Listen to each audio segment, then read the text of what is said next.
Hello, how you doing? I'm Craig Parkinson. You are listening to the Two Shot Podcast. Sit yourself down, pop the kettle on. We're going to have a nice old chat. Who's it with this week? I'm going to tell you right now.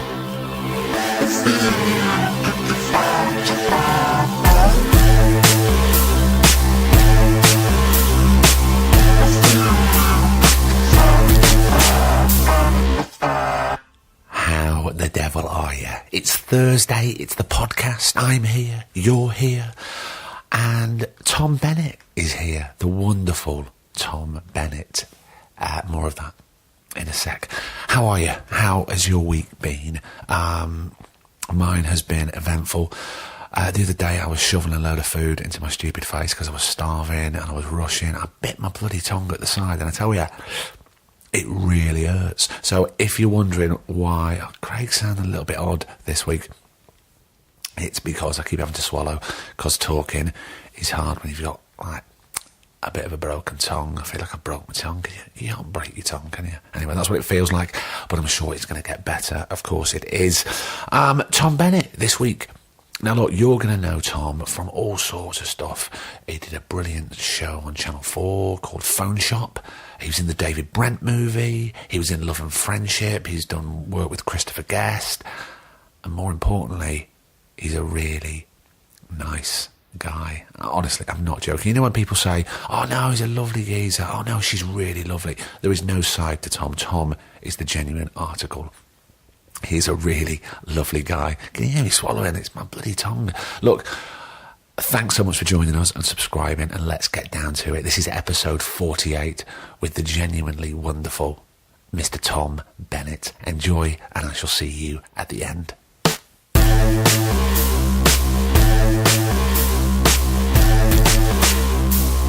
How's the babies? Good. Yeah? Busy. Mm. 3 now. You don't look too tired. I feel all right. Yeah. We're both there.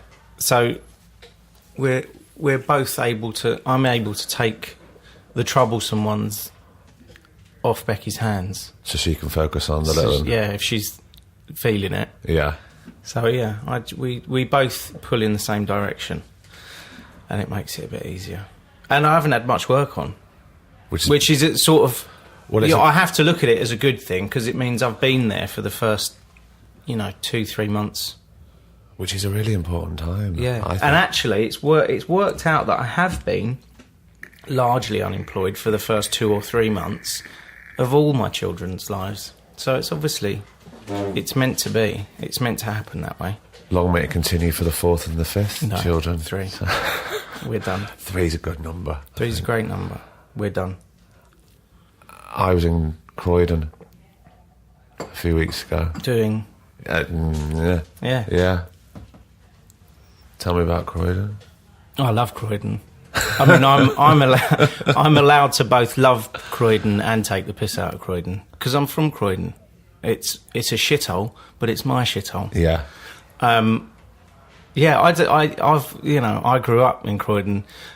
It's funny with Croydon. Half the people from Croydon call it South London, and the other half of people from Croydon call it North Surrey. Do they? Yeah, depending on where you want to place yourself in the social hierarchy. And I always said South London. Oh, did you? Yeah. It feels more like South London than North Surrey to me. Yeah. But yeah, it's all. Yeah, I love it. I like going back. I mean, I don't live there anymore, but I do like going back. What's your connection there? Mum and Dad still there? Mum and Dad are still there, yeah. They're still in the same house that I grew up in. So I get to go back to South Croydon, which is actually the nice bit of Croydon. Funnily enough, it's the posh bit of Croydon. But yeah. And growing up in Croydon, was it just you, Mum and Dad? Me and my brother, and my mum and dad. Is your brother older or younger? My brother's younger. By how much? By 2 years. So yeah, we went to the same primary school, secondary school. Good relationship with your brother? Lovely. He's in a similar... He's behind the cameras. Oh, is he? So he's a cameraman and an editor and a director and a producer. Does lots of corporate work. Lives out in Dubai now. Does he now? Does he now, yeah. How's he found Dubai? I think he likes it. There's a lot of work out there for him. Right. And he's got a little family now. We're trying to get him back. Was it the work that took him out? I think it was the work mainly. Yeah. We're trying to pull him back to get him to move to Brighton now. You're pulling everybody to Brighton. Oh, it's so good. Yeah, I shouldn't be saying it. It's so good. I know. I love Brighton. It's brilliant. My goddaughter, when she was very young, did a lot of growing up in Brighton. So I was down most weekends in Brighton. And considering I come from a seaside town and have a bit of an aversion. Well, you're a Blackpool boy, aren't you? To seaside towns, because there is that dark underbelly. I find lots of people who grew up in seaside towns can't abide the idea of moving to another seaside town. So I do get, I get that you've got a certain relationship to the sea and piers and the dark underbelly and the slightly seedy, grotty nature of it. Especially in the off-season. And there's something really fascinating about a seaside town in the off-season. Oh, without a doubt, yeah. Like, it's incredible. Like, obviously, we've all seen seaside towns on season, where it's busy and bustling, it's stags and hens, and it's people on the beach. But a small seaside town off-season is a fascinating glimpse into a certain part of Britain. Yeah. Which is... there is something quite dark and bleak and seedy about it, but it's also unique and unique and fascinating, and the stories and the people that live there all year round have a different story to tell than the tourists. And we're always watching the people and trying to pick up the stories, because that's what we do. Yeah, because you're from a place that's full of tourists, so there's no other option but to stare at these people flitting through your life. Yeah. And what did your parents do? My dad's an actor. Was an actor. But my dad is a jack of all trades, master of none. In what respect? So he started out as a set builder for stage. Did he? And then he went to RADA. Came out of RADA. He was Billy Flynn in the West End in Chicago. Did a few West End musicals. Then he earned a living playing a character called Mr. Bennett on an art programme called Take Heart or Heartbeat. You see, I do know this. I'm just trying to get it out there. No, I know. You're very... Because I love it. Because you love it, yeah. So he was Mr. Bennett on Heartbeat. They took a real punt with the character name, calling him Mr. Bennett. And so he earned a good living tripping over in the back of shot and tipping paint over Tony Hart. We all love, for people of a certain age, we all love Mr. Bennett. There's a certain demographic who hero worship my dad. Yeah. If you're outside that catchment area, you have no idea who my father is. But you're in that catchment area, it's a really lovely thing that people have such fond memories of my old man. Yeah. So yeah, he did that for years, and then he was Peter O'Toole's understudy for about 10 years around here, you know, this sort of area. And actually, despite O'Toole's reputation, he went on. He was always on. So my dad just sat in his dressing room 6 nights a week and started writing. So then he was a writer. He had stuff produced on screen and telly. Then he became a producer, director. So he's done everything at a functioning level and raised a family on it for 50 years. Wow. And so I sort of grew up knowing nothing else. And my mum was a teacher and a very successful Amdram director in South London. So my mum was one of the go-to directors for the amateur dramatic societies. And so, again, if they ever needed a young lad, it was me. Yeah. So I was either in the wings of theatres with my dad, or in the wings of theatres waiting to go on to be Winthrop in The Music Man, or your Baby John in West Side Story. So it's sort of all I know. Yeah. But never to any exceptional level. But yeah, my dad's made a living out of it for 50 years.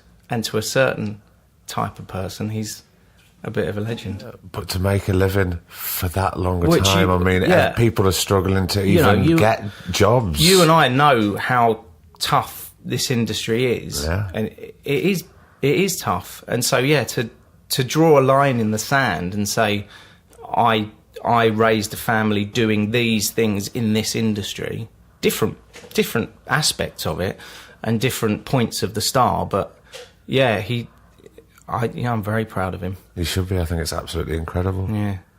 And your dad sounds so creative. If he wasn't doing that, he would be doing something else. He's not just sat in the dressing room listening to Peter O'Toole or watching the telly. He's doing something. Yeah, no, he's one of those people who wants to be doing something and needs to be doing something. And he's very good at throwing his intelligence and wit and will at something and making something happen. He doesn't... I wish I had a bit more of that in me. Well, I was going to say, has that not been passed down from your dad? You'd think so. Yeah. There's something in me. There's some DNA that has been passed down from him, but it hasn't clicked in yet. Maybe that... I've been quite fortunate in that, I've been doing this for 13, 14 years, and I haven't had to get a proper job yet. So... In bunny ears, a proper job. So... I guess I haven't really had to test the waters elsewhere yet. I've just about hung on, just doing the acting. But again, I can sense it is inside me that I could probably have a pop at all these things and probably do all right at all these things and make a go of it. Yeah. In the same way that my dad did. But I just haven't needed to do it yet. Which is amazing. Which is good. Which is great. But there's downtime, though, isn't there? There is downtime. And the downtime is... I'm very good at downtime. I know lots of actors who aren't. In what respect? In that I can sort of sit back, throw the peace sign up and be very zen about it and go, well, that's all right. The universe is just giving me some time to chill out. Right.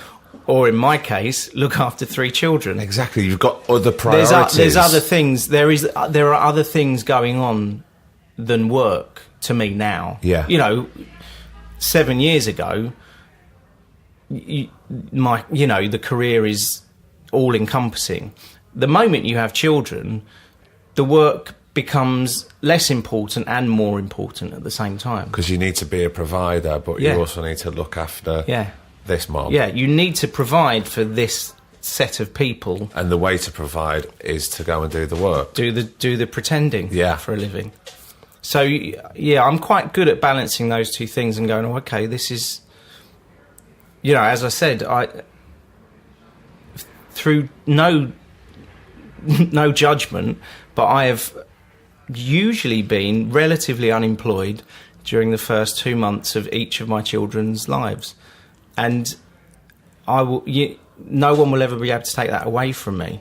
And so it's quite lovely. So you sit back and relax and go, it's fine, I'm not working, because I get to spend all this time with this little bundle of joy who is currently thinking I'm the most incredible person on the planet. So and you're there to capture those moments. And I'm there to get it. I'm there to sit in front of this little bundle of joy and take it all in and suck it up and just be there. And there will come a point where you think, right, I need to go and do some of that acting stuff now to buy nappies.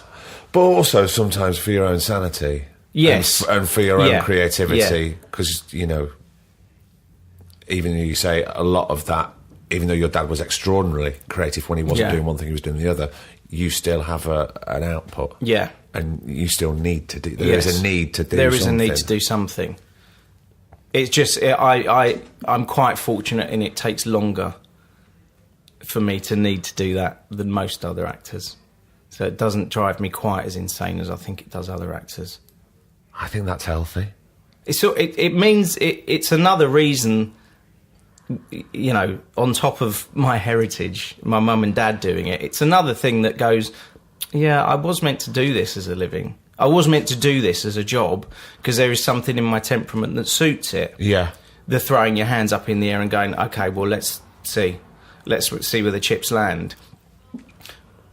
Because as actors, you sort of have to... You're at the whim of someone else's choices and decisions and artistry. Yeah. And you either fit that role or you don't. And if you don't, you can't take it personally. You just have to walk away and go, okay. Have you always been quite good at that? You know, like if you come out of a room, and you sense, I'm not. Well, it's just what will be. Will be. I'm, and I don't. It's not an arrogance, but I'm good at auditions. Like they don't cost me anything. They don't phase you. I don't carry them on. I don't carry the weight or pressure on my shoulders. I go into the room, I learn the words, I do it. I'm a delight and a pleasure in the room, and I'll 9 times out of 10 I'll walk out of the room and go, well, I won't get that, but we all had a good time. They thought I was good. We spent a pleasant 20 minutes together, and maybe the next thing there'll be something for me. So I've always been quite good at not getting jobs, which again is quite a useful thing to have in this profession. Because it happens because 90%, even as a relatively successful actor, 90% of the time you don't get the job. And so if you're carrying that weight on your shoulders and it's so important and it matters that you could, you kill yourself, you rip yourself up from the insides out. Well, I've seen it, I've heard it. I'm sure you have as well. We've all seen it and heard it. Yeah. So I'm quite fortunate in that I can fire and forget. The moment I leave that room, I forget that audition ever happened. And you just take the sides or whatever it is straight in the recycle. Oh yeah, they're gone in the recycling. Well, of course, I read all my scripts on an iPad now to save the planet, one audition at a time. Tom Bennett, Eco Warrior. Thank you. Take me back to school in South London. In Croydon, my primary school, my mum taught at my primary school. Did she? Yeah. So that was a very interesting, unusual set of circumstances that I didn't know any different from. Being taught by your mum is a strange thing, but it was my first go at school, so I didn't know how other kids did it. I just happened to be taught and actually it was fine. Yeah. I was a pretty good kid. Had she have taught you in secondary school? It could have been possibly a different story. It could have been a different story. Is it Richard Herring, who his dad was his headmaster? Oh yeah. See, I think headmaster is a different kind of face. Is a different level. Yeah. Is it? Am I thinking right? I think that rings a bell. It does, doesn't it? Yeah. Yeah. I had a great time at school. I know it's boring. No, it's not boring. But throughout school, I enjoyed it.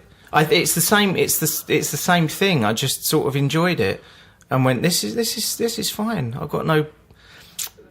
And did you throw yourself into it academically, or were you just there to enjoy? No, not necessarily. No, I was sort of good enough at everything. Yeah. To just get by. I probably could have worked harder. I think that's fairly consistent. Standard, yeah, really. But I had a very nice time at school, and always did, and took part in all the school plays.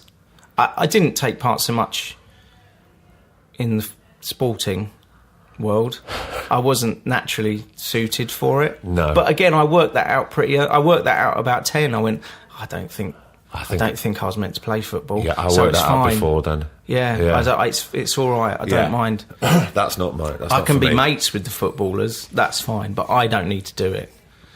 And rugby, again, I had a couple of goes at it and thought, no, because I want to be an actor. So this moneymaker.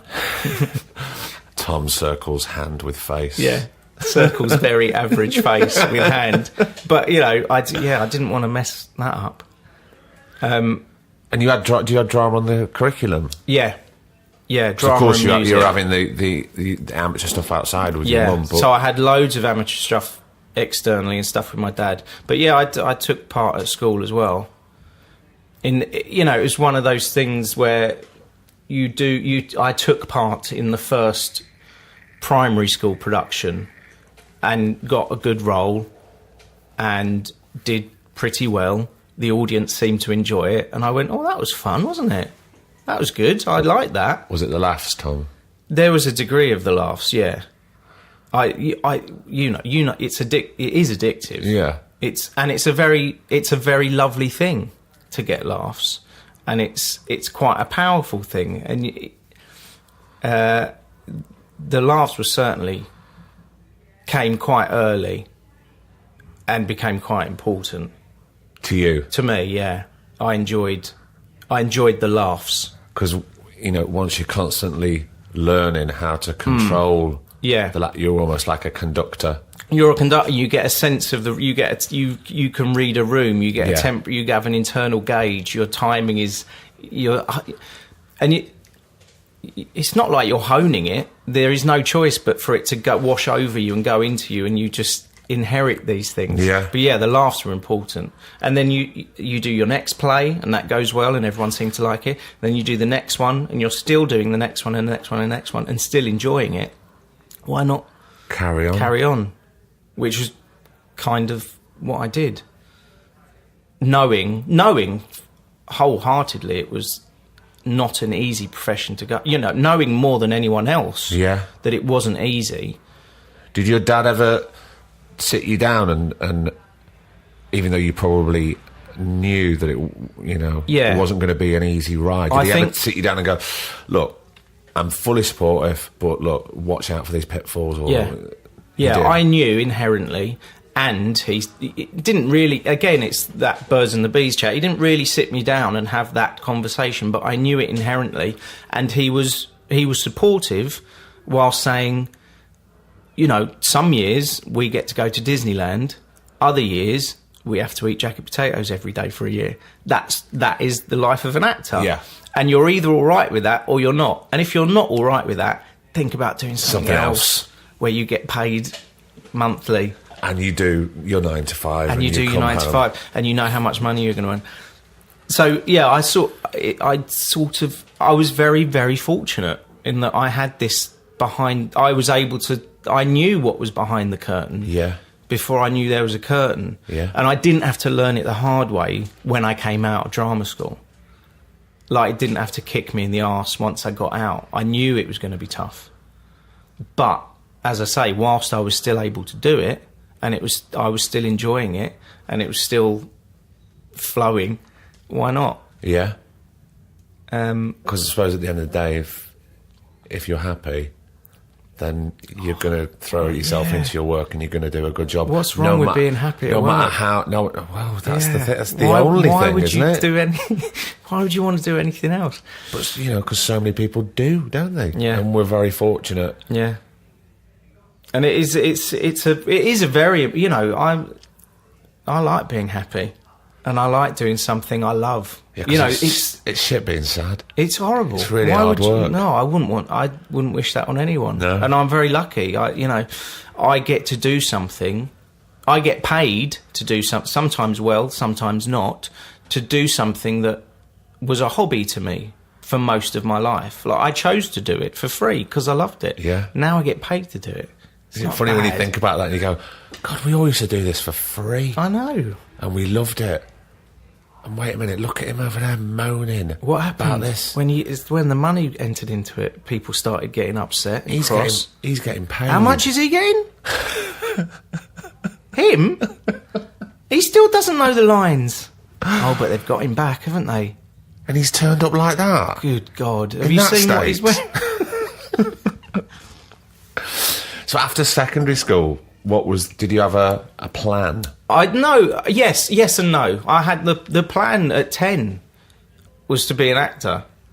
Yeah, but what was the next step? But the secondary school was sixth form college, and at sixth form college, I made the very strange decision not to study drama or music or anything creative, because in my head, the logical side of my brain went, right, no, you are going to do this, but if it doesn't happen, why don't you get some actual qualifications that mean something? You were going to do a plan B? I had a plan B, knowing that I wouldn't need it, which is, again, seems arrogant. It's not arrogance, it's just this not knowing anything else. Yeah. It's a very...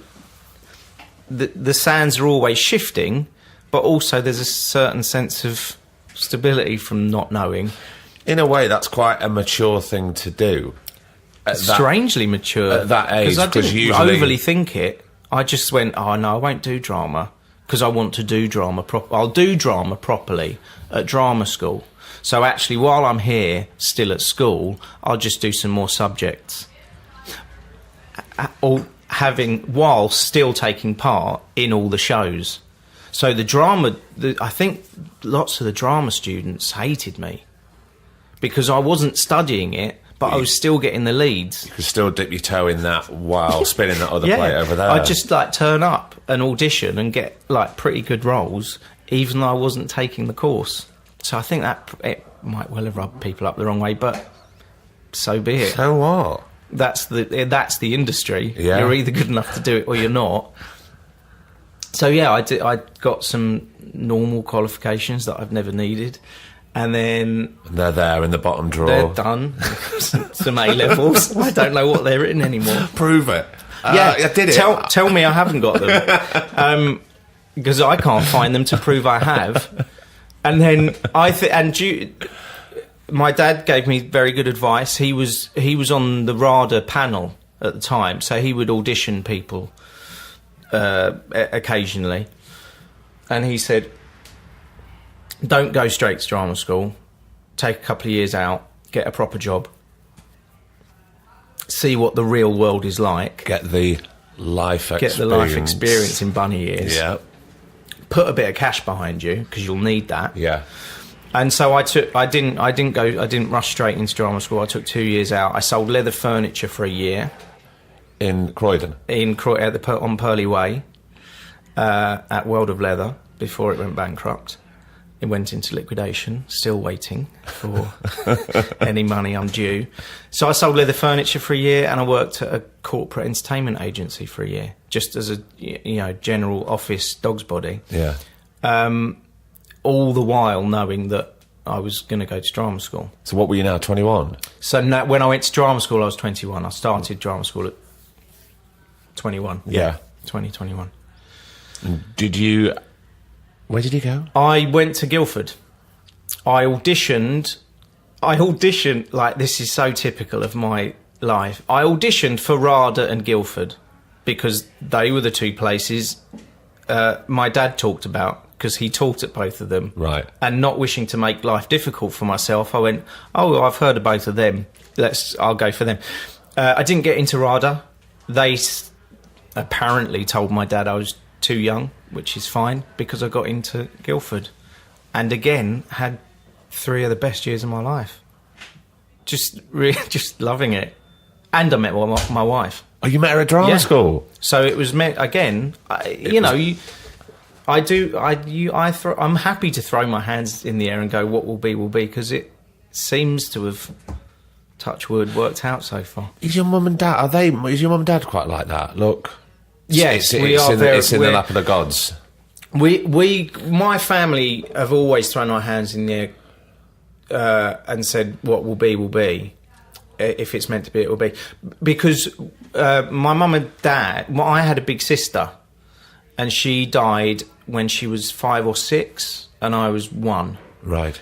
And, I now have a 5-year-old daughter, and the thought of losing her could crush.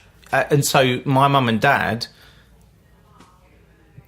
sort of had to say to themselves, that's horrible, but there has to have been a reason for it. Wow. And so I'm very lucky that they took that road, that path, and passed it down. And so for all of these reasons, I have a very Zen-like outlook on the world. And going into an industry, and obviously it comes up all the time, especially on the podcast, an industry that we have zero control over. No control. Apart from, obviously, the power of saying, no, I'm not going to Or setting up your own podcast. Or setting up your own podcast. As some genius men do. It's very healthy to throw your hands up in the air and do what will be. Yeah. I think you're one of the only people we've had on who are so rooted in that. Yeah, it's just I don't know any different. It was inherent in me. It was passed down in my DNA through my mum and my dad. And to have a tragedy like that hit you, I think it feels like there probably are two choices. And they took. I'm not saying it's the right or the wrong path, but they took that path and they've passed that down to me, and it served me very well in this industry that I've chosen or has chosen me. How incredible that your mum and dad. Yeah. Oh, I don't know how they did it. I can honestly say I have children. Yeah, I wouldn't be able to. I don't know how they did it, but I'm so very grateful that they did do it that way. But yeah, we're quite hard to shock or throw off or misfoot, because we don't know my dad still doesn't know what he wants to be when he grows up. But he's obviously got incredible strength. He must have. Mate, yeah. And your mum. Yeah. Yeah. No, they're both incredible people, and yeah, they're a huge part of. Obviously, they're a huge part of who I am. Yeah. So the 3 years. 3 years at drama school, yeah, and I met my wife in the first year, and we got together at the end of the first year or the beginning of the second year, and that was it. And that was it. Again, it just lots of people just assume. I am very lucky. I acknowledge I'm lucky. Yeah, I'm very lucky, and I acknowledge it, and I thank my lucky stars every day. Because so many people don't. Yeah, please don't think I don't acknowledge it. Yeah, and I'm hugely grateful for it. But yeah, I met the woman I was meant to spend the rest of my life with at 21, and now, however many years later, 17, we have 3 beautiful kids. And we live in a lovely part of the world, and I still manage to hold on and scrape a living doing something that I wanted to do since I was 10. Yeah.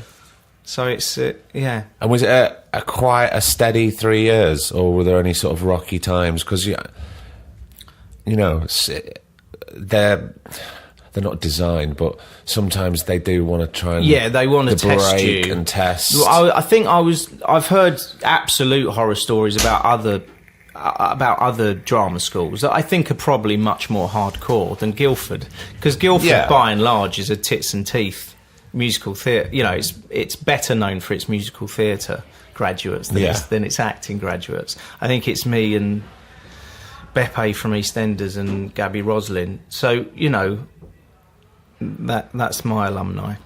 So I don't think Guildford tries quite as hard to break you as some other schools like to. But at the same time, I'm not sure if it would have broken me, or they could have, because I like doing it too much. Yeah. And if someone tried to spoil my enjoyment of doing it, I'd just turn my back and go, "Oh, you fucking get on with it yourself." It doesn't need to be this hard. It's just pretending. What do you find hard? You know, like if you're on a job and there's certain difficulties, how do you deal with those? I've made quite a good career in the vaguely semi-improvised comedic area. Yeah. That's where my natural fit, that's where I fit naturally. And I've been fortunate enough to work with really good people who have given me a little bit of rope to hang myself with. Yeah.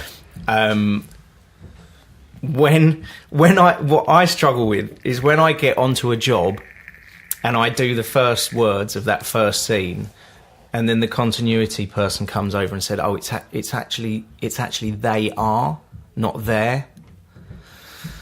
Then my arsehole clenches up and I go, "Oh no, I'm in trouble here." If they're pulling me up on they are's and theirs this early, this is going to be a long job. I have to go back to I won't be drinking in the bar tonight. I will be going back to the hotel and I'll be looking at my words. If that is what you want, and if that is what the director really wants, I will have to go back and put a bit more work in. Whereas what I'm naturally better if it's a bit looser and vaguely comedic. Yeah. Like I prefer it, and I have a bit more advantage in comedy than I do straight. I think I'm a bit better at comedic acting than I am straight acting. But it is a very natural place for you. Yeah. To be. It is. It does. What I've always admired about your, not to put it into a thing, but it is, your comedic it's a acting. Thing. It is I've always found it very natural. Yeah. And you're not trying. No, I try not to try. Like that is it. Well, that's one of the keys. I do try not to try. I try and enjoy it. I try and make it fun. I don't want to stress over it. I don't want it to be hard for anybody. And you strike me as someone who wants to enjoy it for you. Yeah, yeah. I want everyone on that set to enjoy working with me. Yeah. Because I think that's important as well. Yeah. We know there are thousands of actors who are arseholes and still work an awful lot because they're that damn good. That's fine. If you're not that damn good, you better make sure you're a fucking delight on set. Yeah. I am. So it's good. I carry on working because everyone has fun. I've worked with you twice. I can vouch for that. It's all right, isn't it? Yeah, it's really not bad. Good. Yeah. And we'll go back to the hotel afterwards and we'll have a few drinks. Yeah. Because it shouldn't be harder than that. And that is due to the fact that my career has gone in this vaguely comedic direction. So I don't have to dredge up these emotions. I don't have to access this dark past, which I don't really have to access anyway. I don't know, a bit in Croydon. Croydon in itself is a dark past. But yeah, so, the work I do generally doesn't mean I have to dredge up these emotions and anxieties and angst and darkness and power and emote. I get to trip over in the back of shot and stumble through words. The banana skin is always the best. Well, you see, that's the genius. I don't need a banana skin. It's true. That's the secret. Do you ever feel anything is missing? I mean, I know you're very, very happy and you feel very lucky, but do you ever go, it's a tricky one, because again, my family are very good at going, we're lucky, aren't we? This is great. And why try and make it, why burden yourself by going, if only I had that? Because by the time you get that, if you're that sort of person, your brain's then, by the time you've got that, your brain's already going, well, I got that, and it wasn't as great as I thought it was going to be. Because it never is. If only I had that, and you looked at the next thing. And when does that doesn't stop? It doesn't. It turns you into you just self-digesting yourself constantly. So I don't think so.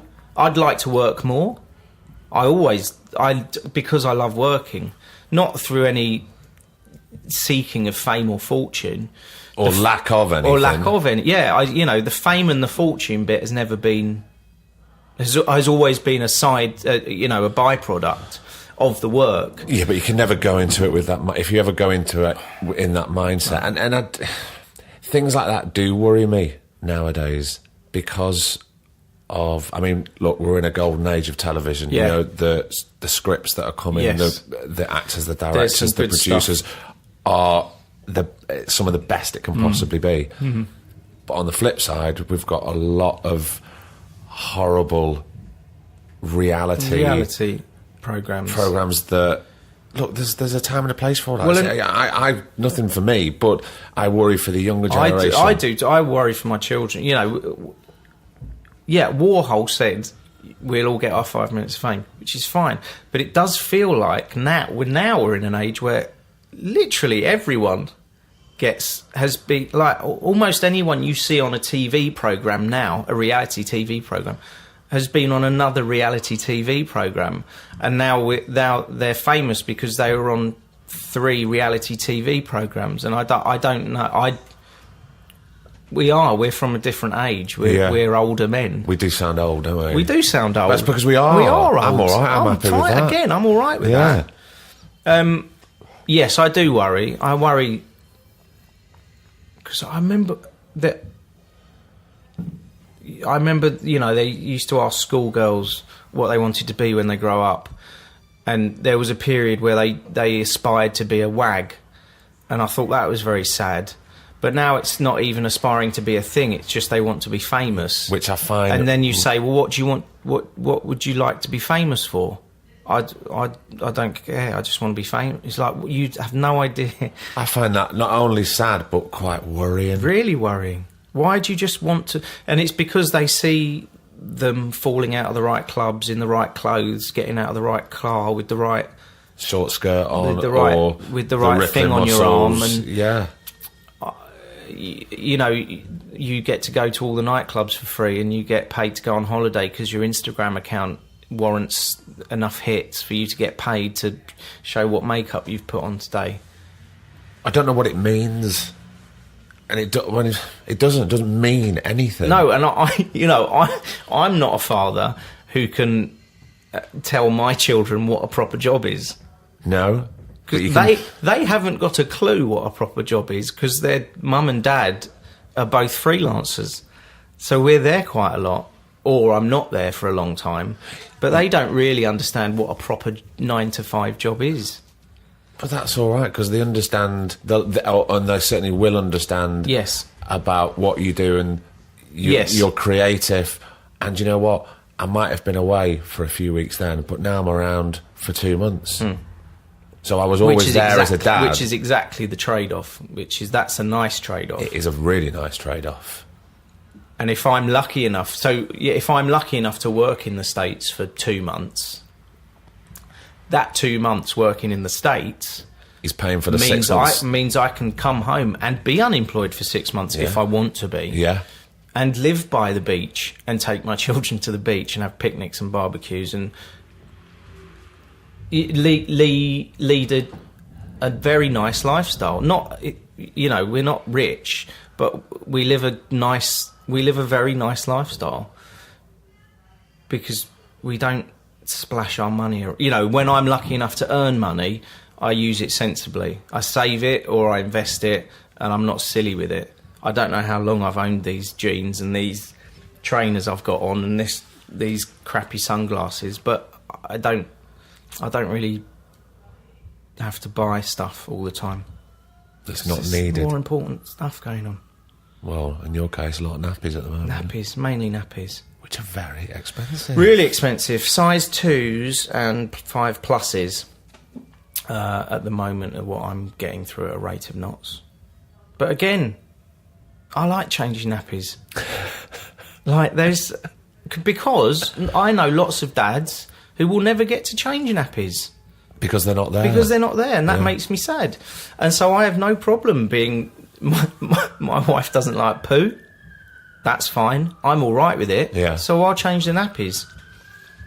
Because you've done far more impressive things than change nappies. Which I'll never be able to do. Like create life in your tummy and feed them from your boobies. Yeah. I can't do that. So the least I can do is change every single nappy if I get the chance. Which you are, because you're probably around quite a lot. Because I get to be around. Do you think, Tom, there'll ever come a point, and I think I probably know the answer anyway, that you go, I've had enough. I'm gonna... Yeah, exactly? What's the end of that sentence? Yeah. I don't know what that thing is that would be the better thing than me not working. Because your state of happiness... My state of my job is very important to my happiness. Yeah, of course. Because I love my job. I didn't grow up wanting to be a footballer. I grew up wanting to be an actor, and I am. And as I've said, I don't make life hard for myself. I enjoy the job, I enjoy the work, I enjoy the process. And also it's hard enough anyway without you adding to it. Yeah. So I don't know what the thing would be for me to go, actually, do you know what? I've done with this doing the words and pretending for a living. I'm going to go off and become a butcher, baker, candlestick maker. I don't see them anymore, do you? Yeah, not many. No. When was the last time you went into a candle maker's shop? 19. Well, actually, you live somewhere there's probably candle making shops, and so do I. If we live anywhere. Yeah, that's true. In fact, I know. I do know. You know where it is shops. exactly. Yeah. So I could make a living there. But yeah, in answer to your beautiful question, I don't know. I don't think there is. It would only be if it ever started to wear on me or cost me anything, or if I carried it in my soul harder, And I don't want anyone thinking I don't care about my job. I love my job. Oh, I know care more than a lot of people. It's like if you threw a stick for a dog. Don't think that dog doesn't care about the stick. He just really fucking loves chasing sticks. It's not. I love this. It's not that I don't care about it, and it's not that I'm not. I'm really passionate, and I really care about it. But it's my job, and I love my job. And so throw that stick, and I'll go and get it, and I'll be a good boy, and I'll return puffing and panting, and I want you to throw the stick again. I get cross if there's not someone throwing a stick for me. Tom Bennett, thank you so much for coming on. That was brilliant. Be on my grave. I get cross if someone doesn't throw a stick for me. What a prick.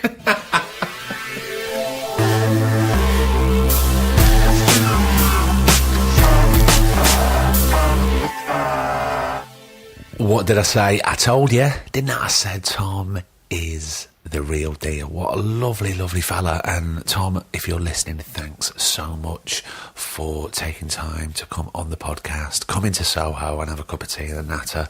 I really appreciate it. And I also appreciate you listening and subscribing. It really means the world. I hope you enjoyed that episode.